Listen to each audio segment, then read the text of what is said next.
Today is Thursday, May 1st, 2025. This is Quick Start from CBN News. I'm Dan Andros. Arson in Israel. We'll have that top story and more on today's podcast, where we bring you news from a Christian perspective. Don't forget to subscribe and leave a rating. You can email us as well. Our email address is quickstartpodcast@cbn.org. We'd love to hear from you because we're grateful you're here with us as we're chugging on through the news of the day each and every weekday, bright and early. And joining me today, CBN's Billy Hallowell and Trey Goins-Phillips. A lot to get to, as always. On the focus story tray, Melania Trump has a bill that has big-time bipartisan support. Yeah, so it's already passed the Senate and it just passed the House overwhelmingly, which means it's heading to Trump's desk, and it's a huge anti-porn bill. So it'll be exciting to talk about the details there. All right, looking forward to that. On the main thing, it has been a fast and furious first 100 days for the Trump administration. CBN's David Brody breaks it all down on the main thing. All right, make sure you subscribe to all of our CBN News podcasts, including our latest podcast, Heaven Meets Earth, hosted by Abigail Robertson. Make sure you are checking that out. Link in the description of this podcast episode. And with that, we will head to the news in 90 seconds. And Colorado bill that we've been talking about that would criminalize misgendering and stripping parental rights continues on. HB 1312 is now heading to the Colorado Senate, would classify misgendering and dead naming as forms of discrimination. Under state law, courts could view parents using their child's birth name or biological pronouns as, quote, coercive control, end quote, in custody disputes. Faith leaders are calling the bill godless and a threat to religious liberty and parental authority, warning it could criminalize biblical views on gender and that it could classify using a birth name as child abuse. Supporters say it protects trans-identifying youth and affirms their identity in a, quote, refuge state. Churches and pastors have launched a statewide response calling Fight 1312 a spiritual battle, not just a political one. And arson suspects have been arrested in Jerusalem over these wildfires that they're battling across Jerusalem and central Israel. And now 3 people now arrested, suspected of arson after these fires broke out on Wednesday, and dry, hot conditions prompting emergency evacuations and road closures. Those are just some of today's top headlines. You can check out those stories and more over at cbnnews.com. And this bill, I mean, we've been covering this bill, guys, in Colorado, and it's now heading to the Colorado Senate, where it's Democrat control there in the legislature, and the governor is supportive. So it's very likely to become law. And this is raising some big time concerns over free speech, religious liberty, and family rights. I'm just going to say, for decades, people would say the government's trying to take your kids, or people are going after your kids, and everyone would say, that's not true. You're all crazy. And then you see bills like this that are very likely to become law, and you think, well, how else do you interpret this sort of law? It's very nefarious, the idea that it could be used in a way that would punish parents for parenting their own children in the way that they see fit. Kids can't get tattoos, they can't get piercings, they can't do all sorts of things without parental permission. But oh no, if you use the gender, the sex with which your child was born, you might end up in trouble. It's just, we don't know where these things are going to go, but I think this is potentially, depending on how it plays out, very, very nefarious and proving the fears that people have had for a very long time. Yeah, I think the fact that we even have a movement now, which I don't know if I can't remember if we've talked about this before, but it's called adultism. It's like this prejudice that adults have over the perspectives of children. Like, we should let children, kind of have their own freedom to make these life and death and irreversible, literally, decisions. Because for us to step in as adults, that's adultism. That's that we're letting our prejudice show. So yeah, I think the fact that we're in this place culturally is concerning, and these laws are nothing more than, I think, an attack on the nuclear family unit, right? The autonomy of parents to parent their children. Yeah, that's really what it comes down to. I mean, that is the tug and pull here of this issue. It's who ultimately has say over minors and what they're allowed to do and not allowed to do. And for forever, most people pretty much agreed parents were the ones that had the right to do that, but that idea is under attack right now with bills like this. All right, we're going to head to the focus story now, and we're taking a look at this Anti-Revenge Porn Act, and it has been introduced by Melania Trump, and it is very popular, bipartisan supports. Tell me about this. Yeah, so it's a bill that's been backed by the First Lady, Senator Ted Cruz, and Amy Klobuchar, so a Republican from Texas, and then also a Democrat. They are the ones that sponsored the bill initially, brought it to the floor of the Senate. It passed the Senate. Melania Trump, as you said, Dan, has been a vocal advocate of it from the beginning, and she's emphasized the importance of the bill. So it just recently made its way through the House and was overwhelmingly passed by the House in a 409-2 vote, which is pretty much unheard of in the political world that we live in now and the division that exists now. But it's called the Take It Down Act. And what it does is it criminalizes the distribution of non-consensual intimate images of people. So whether they're adults or children, any sort of non-consensually, I mean, if they're children, it doesn't matter whether it's consensual or not, but if they're adults, regardless of the consensuality of it, if it's posted online without the other party being aware that it was posted, right? They may have given consent to take the picture or take the video, but to have it put online is something completely different. And those people will be subject now to legal ramifications that could include incredibly hefty fines or even jail time. And this also has been expanded. It's not just images or videos that are actual, real life existing images and videos. It's actually also including deep fake or AI generated images and videos that were never actually taken, but they have superimposed someone's face on top of a body that is naked or very very nearly naked and being posted online. Now those people who are perpetrators who are doing that will be directly held accountable should President Trump sign the bill into law. And this, listen, these days, if the Trump administration puts something forward, it could really be the Sky is Blue Act, and just acknowledging that the sky is blue on sunny days, and you would get opposition to this and people all upset and flailing their arms and getting out of control. So this, though, we're not seeing that, right? Yeah, like I said, it was presented by a Democrat and a Republican. It's gotten vast support from Democrats as well as conservatives, and it's gotten a lot of support from social media influencers, both those who are fans of President Trump and people who are not fans of President Trump, because everybody is kind of coming around and coalescing around the idea that obviously these people who are victimizing adults and especially children in this way ought to be held accountable. So the First Lady, she said in a statement, "Today's bipartisan passage of the Take It Down Act is a powerful statement that we stand united in protecting the dignity, privacy, and safety of our children.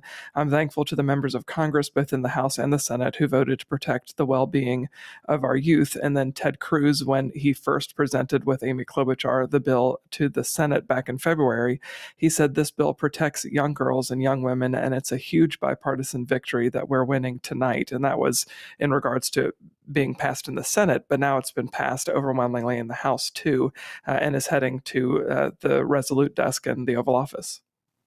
And has anyone responded to this bill and said anything to it, opposed it? What are we seeing? So, like I said, it's been vast, overwhelming support, and we actually just spoke to Josh Broome. He's a former porn star who's become a Christian. He's a minister and now an advocate for people who are dealing with addictions to pornography, and also he's been one who's been pushing for this bill in particular, or a bill like it, for about 5 years now. So we spoke with him. He's going to be actually on the upcoming episode of Faith versus Culture that's airing this Saturday.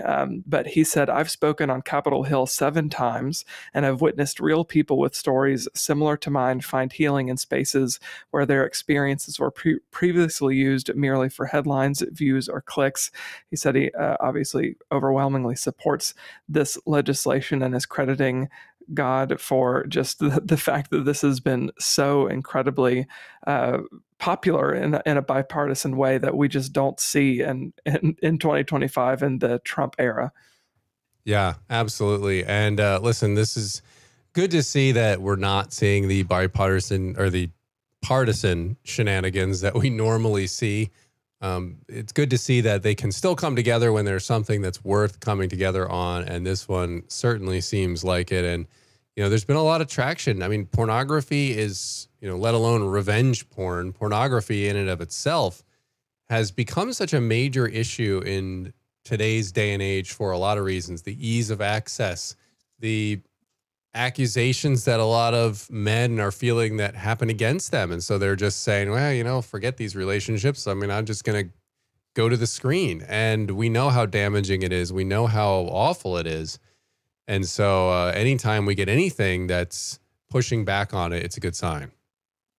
Yeah, no, I think hopefully we see more of this. And again, it's fascinating. Can we all just marinate on the fact that it is incredibly fascinating that Donald Trump and Melania Trump are the people at the helm of all of these changes that have not happened before on these issues. It is, I don't care where people stand on them. I just think it's incredibly fascinating that this is where we are right now with likely figures championing these sorts of things. All right, Trey, final thoughts on this before we move on?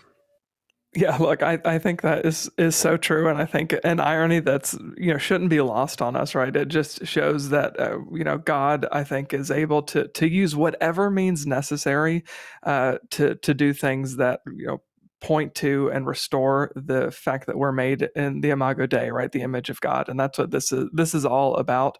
And this is not directly an evangelistic thing, obviously, but I hope that conversations like this that are happening around this bill do point people to the value of human life and hopefully open the door for conversations about the gospel. Yeah, absolutely. All right, important story. Appreciate you bringing it to the podcast today. All right, we're going to head to the main thing now. And Trump's first 100 days have been nothing short of chaotic, furious, fast-paced, lots of things happening. Doge, the border, all kinds of things going on at a breakneck pace. Well, CBN's David Brody joined the 700 Club news segment with Andrew Knox to talk about all the things that have been going on here in the first 100 days. That's today's main thing.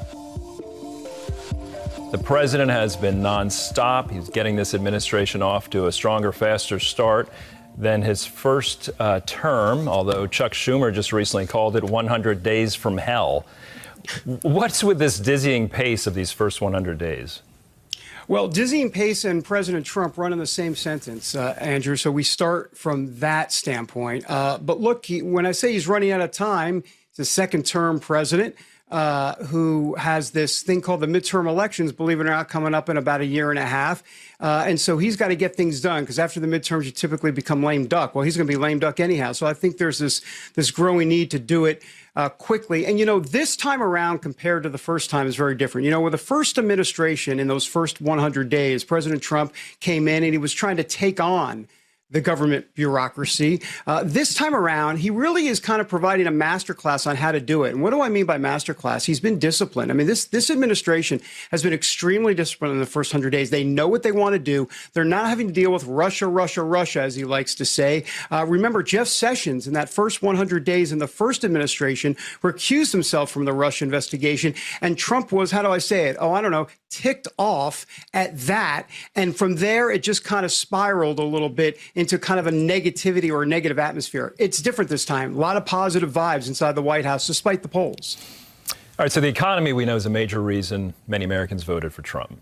And now polls are showing, depending if you believe these polls or not, I'm hearing mixed things about them, more than half of the people believe the economy is worse than when he took over and the tariff policies are hurting. Are there some concerns in the White House over this polling? Well, look, no, I think the bottom line is no, there aren't. Now, having said that, there's always an asterisk with that, which is, of course, they're keeping an eye, obviously, on the polls and the views of the American electorate. That's for sure. But this White House is determined and purposeful this time around, kind of as I was mentioning just previously. We also have to remember regarding the polls, and this is an important fact, the Media Research Center just came out with this astonishing statistic, 92%. 92% of the coverage against President Trump in the first 100 days in his administration was negative. That compares to 59% that was positive during Joe Biden's first term. So look, if you keep telling someone you're no good, you're no good, you're no good, you're no good, you're going to believe, guess what, that you're no good. And I think that that's a lot of it is media perception. Here's a quick example from the media. Look, the media, the liberal media, talked about how the stock market plunge was the worst April ever since the Great Depression. Well, guess what? Now the NASDAQ is actually up in April, but that's not being reported by the liberal media. It's all about spin. Let's talk about immigration. The administration's highlighting success. We just heard that in Kelly's story on illegal immigration. There is growing concern about deportations and due process, even from some Trump supporters. Could that change the administration's methods on this? No, I don't think it's going to change their methods at all. I think they're going to double down. That's what we've seen from this White House. And I think where this is all going, ultimately, Andrew, is the Supreme Court. I mean, we know it's been at the Supreme Court already on certain due process issues as it relates to Kilgar Abreu Garcia, the guy from Maryland, the illegal alien from Maryland who was deported to El Salvador.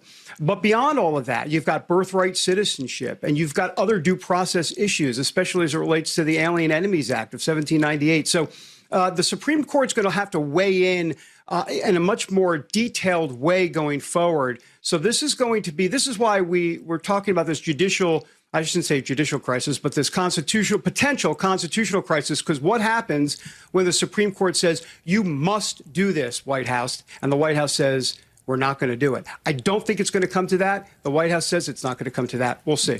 All right, final question. What do you think is next for the administration? We seem to be hearing a little less about DOJ nowadays. What do you think is coming up?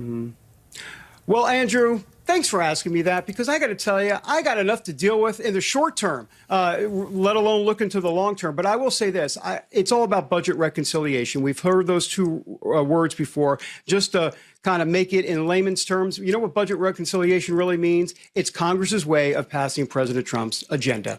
That's what it is, codifying it all into law. And that's what's next on the horizon. And I see, as it relates to the 100 days, I see it as kind of pre-BR and post-BR. BR standing for, of course, budget reconciliation.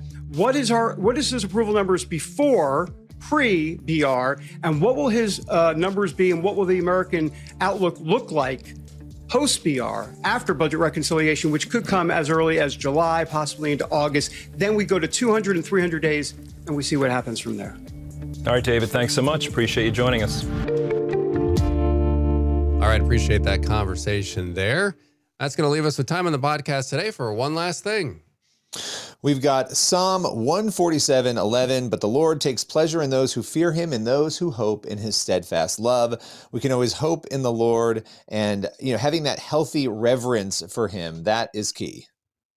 Yeah, for sure. Having that solid hope in the Lord and knowing that he's going to take care of us and provide for all of our needs, despite, what we're facing today, is a great peace. All right, good spot to leave it on this Friday Junior edition of the Quick Start podcast. As always, get yourself on over to cbnnews.com and faithwire.com for more news from a Christian perspective. Lord willing, that creek don't rise up on us. We shall return tomorrow. God bless. See you then.